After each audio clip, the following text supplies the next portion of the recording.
Avec des publications de résultats très positifs et une robustesse significative des économies mondiales, l'exercice 2026 démarrait sur une belle tendance haussière.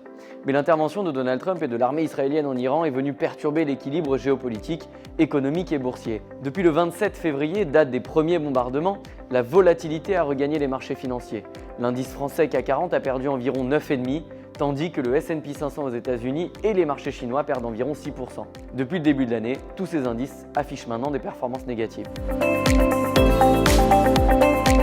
Les indicateurs d'activité comme les PMI aux États-Unis et en Europe semblent pour l'instant résister aux conséquences du conflit au Moyen-Orient. Mais il apparaît évident que la crise énergétique générée par la quasi-paralysie du détroit d'Ormuz, avec un baril de Brent qui a atteint 115 $, fera naître des pressions inflationnistes importantes sur les agents économiques.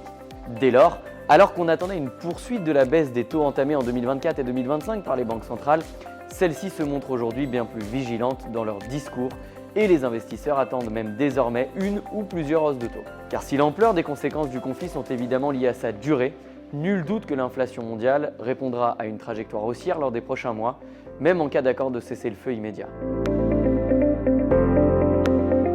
Le risque de stagflation, c'est-à-dire d'une croissance économique en berne couplée à une inflation importante, comme lors des chocs pétroliers de 73 et 79, refait donc surface et contraindrait les banques centrales à faire un choix entre relancer l'économie ou baisser l'inflation. De notre point de vue, nous n'y sommes pas.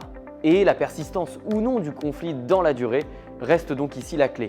N'oubliez pas non plus l'échéance des élections de mi-mandat pour Donald Trump, par ailleurs très attaché à la performance des marchés actions et qui a tout intérêt à ce que ce conflit ne s'inscrive pas durablement.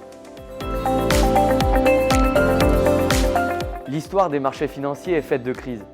La volatilité n'est pas un phénomène récent et l'horizon d'investissement doit absolument être remis au cœur du débat. Si l'idée de réaliser de multiples mouvements dans cette période semble a priori rationnelle, la réalité est que le risque embarqué pour cela est beaucoup trop important. Pour des raisons géostratégiques, le conflit ne peut s'enliser dans une situation qui prive ainsi toute l'Asie orientale de son approvisionnement. L'horizon peut donc se dégager très rapidement et les marchés actions et obligataires pourraient très bien offrir de formidables séquences prochainement. Alors restons investis tout en profitant tactiquement et graduellement de forts replis pour renforcer ou initier quelques positions.